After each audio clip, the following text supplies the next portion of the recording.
Axe was still a couple of miles from the village. No one would be out to check on the guard post he'd just destroyed until the morning, at least, so he chose to camp for the night, a little way off the path. No sooner had he built a small fire and eaten the last of his rations for his pouch that the trials of the last few days caught up with him. As he sat looking into the fire, his head rolled forward onto his chest, and he fell into a deep sleep. Rustling sounds awoke him, and Axe snapped awake. His hand instinctively went to Skull Crusher, and before he was even fully awake, he was prepared to fight. The thief, who had woken Axe as he tried to examine the contents of the barbarian's pouch, was more surprised than Axe and began to run. Axe caught up with him in 2 steps, and his boot made contact with the seat of the thief's pants. Magic potions began falling from every pocket of the thief's clothing, and he nimbly turned and disappeared through Axe's legs and into the night. Axe let the thief go and turned and picked up the 4 potions the critter had dropped. He shuddered in the cold and decided to move towards Turtle Village. The sun will be up by the time I get there, Axe thought to himself, and he began to move on. The east path to Turtle Village took Axe along a narrow cliff pass. The sun was up now and was beginning to take away the chill the night had brought to Axe's bones. Axe wondered how many of the Turtle Village's inhabitants had met a grisly end on the sharp rocks below at the hands of Death Adder's army. The thought was not pleasant, and he tried to shut it from his mind. Axe climbed down a small platform that formed part of the cliff path and noticed a hangar up ahead. Axe waited for the right moment and casually stepped out from his hidden recess and pretended not to notice the hangar. The hangar caught sight of the seemingly unaware Axe, and a grin broke out on his face. He moved round to one side of Axe, and when the barbarian paused to mop the sweat from his brow, picked his moment and charged with his spiked club held high. Axe let the hangar gain full momentum and then deftly stepped backwards as his enemy swung from him. Axe grinned on, seeing the face of the hangar. Not only had he missed his target, but he was going far too fast to stop on the few short feet that stood between him and the cliff edge. The hangar either didn't have time or decided it wasn't worth crying out as he plummeted over the edge and to his death. The outskirts of the village were in sight now, and while Axe moved slowly towards it, he noticed a commotion up ahead. Several small children were running towards him and were being pursued by a longman and a hangar. The children and Death Adder soldiers noticed Axe at the same time, and while the children began to run faster towards Axe, the hangar and longmode slowed down. The children gathered around Axe, all of them shouting and screaming. "Head west," he told them when he'd get them to settle. "Stay together and keep out of sight as much as possible. You'll soon come to a friendly village. Go to the inn. You'll be looked after there. I must go after Death Adder." The children looked up at him with tear-stained faces, and the eldest gathered them all together, smiled at Axe, and began sheep-herding them west along the path. Axe continued east towards the hangar, the longman, and the village. A few short slices of Skull Crusher later, and Axe stood alone at the outskirts of the village. Everything was quiet, save for the crying of some more children held captive inside one of the houses nearby. Axe tightened his grip on Skull Crusher and went into the village. He scanned every house he passed, but couldn't locate the source of the crying. Perhaps he wasn't paying enough attention to the task at hand. Now he had been distracted, but whatever the reason, he didn't notice the Storchiana on the blue, fire-breathing Bizarrian until it was too late. Axe brought Skull Crusher up just in time to parry the blow from the axe of the Storchiana.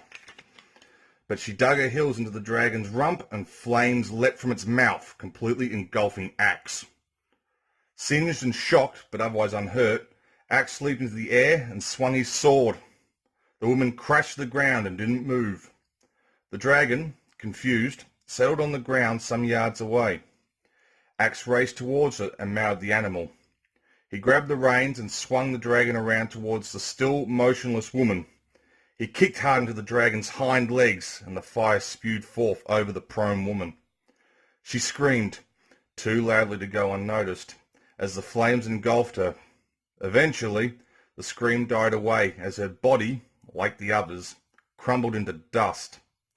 Just the battle axe remained to prove she'd ever existed. Axe dismounted the dragon and set it free. Sure that the woman's scream would have alerted everyone of Death Adder's soldiers for miles around. He felt sure he was about to get involved in the toughest battle of his life. A Henninger and 2 Storchianas were the first to come racing round the corner in response to the screaming. They stopped when they saw Axe, and the 3 of them separated, deciding to come at Wax once at a time. More children appeared from nowhere.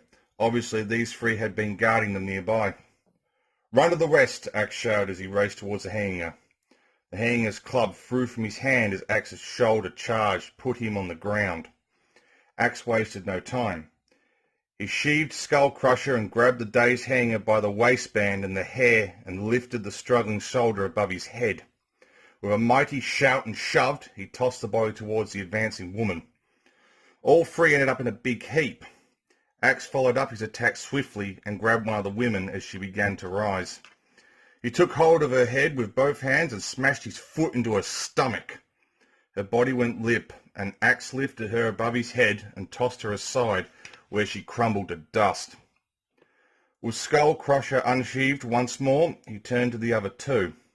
Both seemed to have had the will to fight knocked from them.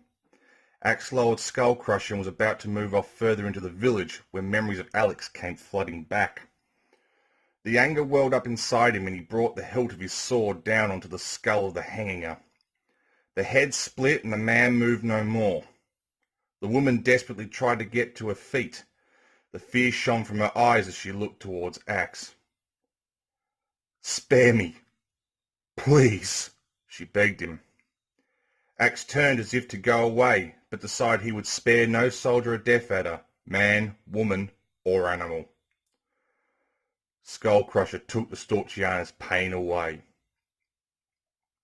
This part of the village was now deserted. He moved off towards the heart of the settlement, a place normally bustling with activity. A sound from directly behind made Axe turn round. He saw nothing but a skeleton's cutlass, followed by the skeleton itself, crashing down on him from above. The pain coursed through Axe's body, and he was thrown to the ground. The skeleton grinned with evil intent and slashed at Axe's chest. A large red gash appeared, and more pain raced into Axe's brain. He rolled to one side. The skeleton's kick caught him in the ribs and made Axe roll over again. He struggled to lift Skull Crusher and fend off the blows from the skeleton's shield, which were now raining down on every part of Axe's body. The attack stopped and Axe climbed onto one knee. He continued to watch the skeleton, Skull Crusher poised and ready to parry the blows, until he could get the upper hand. The skeleton was looking past Axe. Storchiana waited until Axe had turned his head before kicking the Red Bazarian's hind quarters.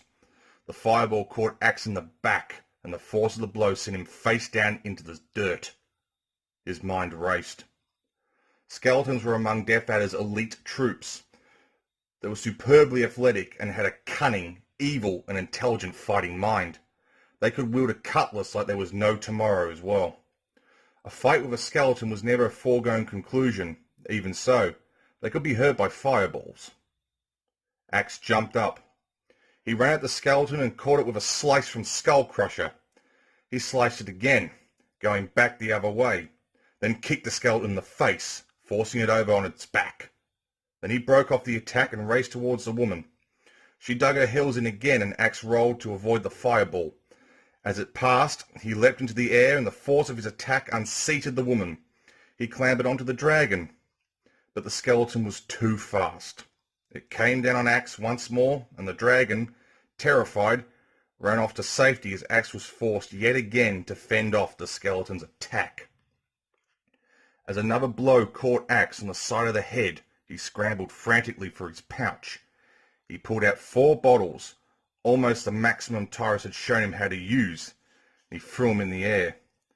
The skeleton and the Storchiana were dead long before the effects of the magic had stopped shaking the ground. Moments passed and Axe lay on the ground, still trying to catch his breath. He cursed himself for not paying enough attention and allowing the skeleton to get the first attack. He knew his struggle was just beginning and that things were going to get a lot worse, and sooner than he'd expect too. Axe checked his wounds. None were very serious, although the skeleton had given him some nasty bruises and the gash on his chest was still bleeding. At least the village was now empty of everyone. Everyone except the thieves. Axe got up slowly and moved towards the two thieves who had just left a house to his right. They noticed his approach and began to scamper around. Axe was in no mood for fun and games, so he prodded the nearest one in the rear with a tip of skull crusher. The thief leapt in the air with a yelp, and food flew from his pockets. Axe quickly gathered the food and booed the other thief. 2 magic potions hit the ground harmlessly as the thieves scampered off together, rubbing their behinds as they went. Axe pocketed the bottles in his pouch and frowned as the earth moved. He glanced around, but saw no one. Why in Uria was the ground moving if there was no one around using magic? Confused, he ran to the far end of the village. He stopped, completely still, when he saw what had caused the ground to move. Skull Crusher slipped from his hand and clattered to the floor, and Axe's mouth hung open. 2 large eyes and a head the size of a house peered at him. Axe could scarcely believe he was staring into the face of a giant turtle. "No more blood will be spilt on my back," the turtle said in a soft yet powerful voice. "I know you are Axe Battler, and you seek only peace." Axe closed his mouth. Had he been drugged? Could he really be stood listening to a giant turtle that had a village on its back?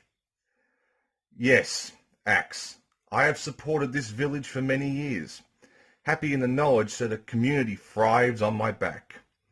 I wish for those days to return.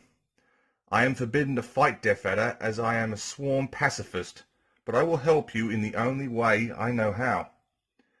Axe picked up Skull Crusher. He wasn't drugged.